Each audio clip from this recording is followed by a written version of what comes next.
chers amis sportifs, non sportifs, bientôt sportifs, bienvenue à la commission Kingston Fight.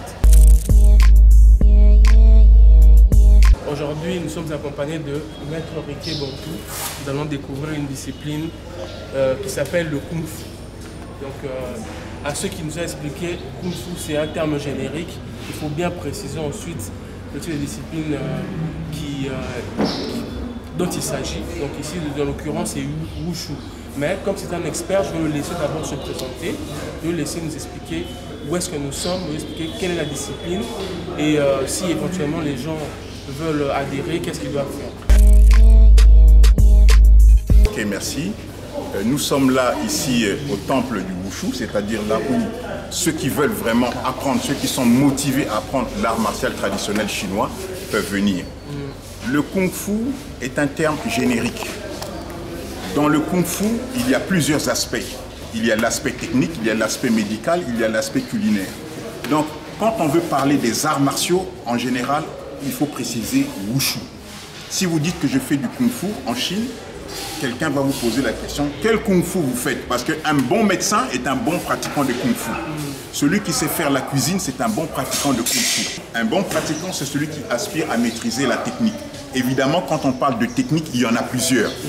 Il y a les techniques sans armes, qu'on appelle les Taolu. Il y a les techniques avec armes, c'est-à-dire Taolu avec armes. Et il y a les techniques de combat, qu'on appelle Sanda. Et il y a les techniques qu'on appelle internes, telles que le Tai Chi, le Pakwa, le Siki, etc. Donc en fait, le Kung Fu Wushu permet toutes les expériences. Que ce soit la compétition, que ce soit la non-compétition. Mais dans tout cela, il y a une philosophie. Pourquoi on veut faire le Kung Fu? Quel est le but qu'on recherche en pratiquant le Kung Fu? Parce qu'en réalité, le Kung Fu Wushu n'est pas un sport proprement dit tel que le karaté, tel que le judo, tel que le taekwondo. Là, ici, nous parlons de sport. Mais ici, il s'agit d'un art martial purement traditionnel. Quand on parle de tradition, ça veut dire qu'il y a une éthique derrière et il y a une certaine philosophie. La compétition, elle existe, puisque les compétitions sont au chaos, mais ce n'est pas la finalité. Tel que par exemple en taekwondo, en karaté, etc. La finalité, c'est d'aller faire le combat. Mais ici, le vrai combat, c'est le combat qu'on fait soi-même, avec son esprit, avec sa propre personne, c'est-à-dire arriver à une certaine illumination, à une certaine clarté d'esprit, à une certaine pondérance. C'est ça la pratique du Kung Fu. Et le Kung Fu, c'est aussi le dialogue permanent. Le dialogue permanent, pourquoi? Parce que c'est à travers le dialogue qu'un pratiquant trouve ce qu'on appelle la symbiose. Et cette symbiose-là, elle existe dans les autres styles, mais dans la pratique du Wushu, il faut aller au fond des choses. Pourquoi? Parce que le but ici, comme je l'ai dit tantôt, ce n'est pas forcément la compétition, mais c'est une pratique séculaire pour pouvoir maîtriser ce qu'on appelle le corps et l'esprit.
boxe de la cigogne blanche de l'école Shaolin.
Alors, ça fait toujours pas. J'avais dit que d'ailleurs on appelle ça le taolu avec armes. Et ça demande forcément beaucoup d'années de pratique pour pouvoir maîtriser cela. Ou bien, et l'autre côté aussi, c'est le fait qu'on utilise des armes en fait pour. Ça fait partie du kung fu de pouvoir utiliser les armes pour faire quelques katas. Comment on peut gérer par exemple que les connaissances ne soient pas transmises aux mauvaises personnes aussi, notamment parce qu'on sait comment justement l'arme est assez dangereuse. Et aussi au départ, vous nous avez parlé justement du kung fu et vraiment de qu'est-ce que c'était en profondeur et aussi des spécificités qui vont avec. Mais vous avez oublié de vous présenter aussi qui vous étiez par rapport à cette pratique et combien de temps elle a fait déjà ici en RDC. Quelles sont vos aspirations pour l'avenir? Voilà, donc, et est-ce qu'il y a un âge particulier pour commencer? Parce que moi, notamment, je trouve que, en fréquentant, je trouve que c'est une bonne discipline. Voilà, donc je voudrais savoir s'il y a un âge particulier pour pouvoir l'apprendre aussi. Oui, pour commencer, au commencement, je dirais tout simplement que pour ceux qui pratiquent les arts martiaux, ils me connaissent. Donc, je suis maître Riquier Bantou, pratiquant de Kung Fu Shaolin, pratiquant de Kung Fu tout court. Ça fait beaucoup d'années que je pratique cette discipline, depuis 1969, donc imaginez jusqu'à aujourd'hui. Vous n'étiez peut-être pas encore né, mais ce qui veut dire que c'est plus de 40 ans d'expérience dans cette pratique martiale. Le Kung Fu, comme je l'ai dit tantôt, permet toutes les expériences. On peut commencer très jeune, à travers les styles qu'on appelle les styles externes, tels que le Shaolin, tels que le Wu-Tang, etc., etc. Il y a beaucoup de styles. Mais l'important, c'est d'arriver à la finalité. Maintenant, lorsque, à un certain âge, vous allez vous apercevoir que l'énergie diminue, vous avez la possibilité de renforcer cette énergie par la pratique du Qigong. Vous avez aussi la possibilité de travailler ce qu'on appelle les styles internes, tels que le Tai Chi, pour pouvoir conserver votre énergie. Le Tai Chi n'a rien à voir avec le style Shaolin ou le style Ip Man, le Wing Chun, etc. C'est un style purement interne. La pratique du Kung Fu permet toutes les expériences. Et dans ces expériences, chacun donnera de l'ampleur selon sa foi, selon ses convictions. Mais le tout, c'est de faire référence aux richesses spirituelles. Pourquoi? Parce que la pratique du Kung Fu, c'est toujours cette dualité, le yin et le yang, le positif et le négatif. Tout ce qui existe, forcément, engendre une fin, c'est vrai. Mais dans la pratique, la finalité voudrait qu'on ait ce qu'on appelle atteint la perfection. Et cette perfection-là, vous l'avez vu à travers les armes. Pourquoi? Parce qu'on commence sans armes, mais on doit terminer avec les armes. Et les armes, justement, c'est cette complexité de mouvement que vous devez maîtriser pour arriver à cette finalité-là. Shaolin Tandao.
passer maintenant aux techniques de sanda, techniques de boxe, de saisie et de projection, technique de sanda.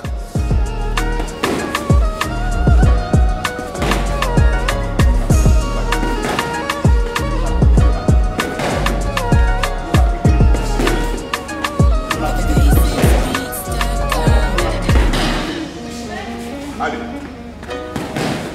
Bien, c'est ça, encore. Bien, encore. Oui, encore.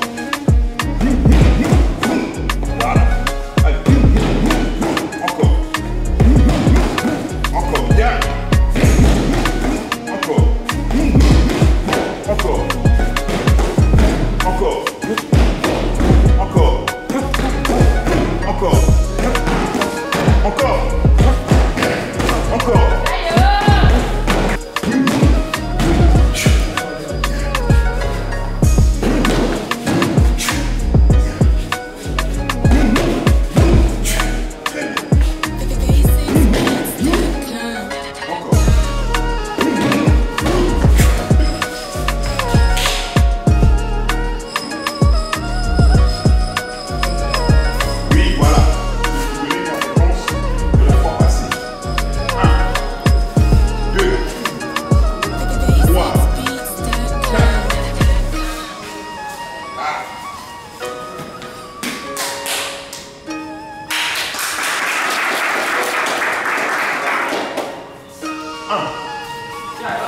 Deux, trois, quatre.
Chers amis sportifs, non sportifs, bientôt sportifs, on arrive à la fin de notre émission.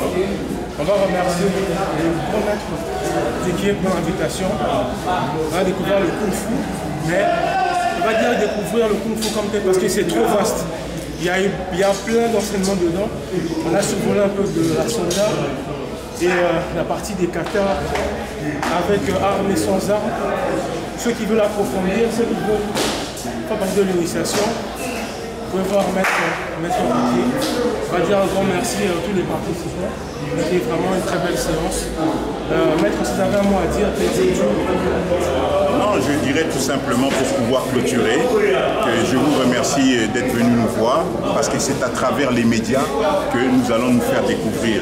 Et surtout qu'à travers vous, c'est aussi une façon de donner ce qu'on appelle de l'émulation, de faire comprendre aux Congolais qu'il y a plusieurs disciplines en République démocratique du Congo et que chacune peut être pratiquée selon ses aptitudes. Donc si vous pensez que vous êtes un bon pratiquant et que vous pouvez venir au Kung Fu, pourquoi pas? Nous serons là pour pouvoir vous accueillir. Merci. Voilà. Alors on se dit à la prochaine et merci encore.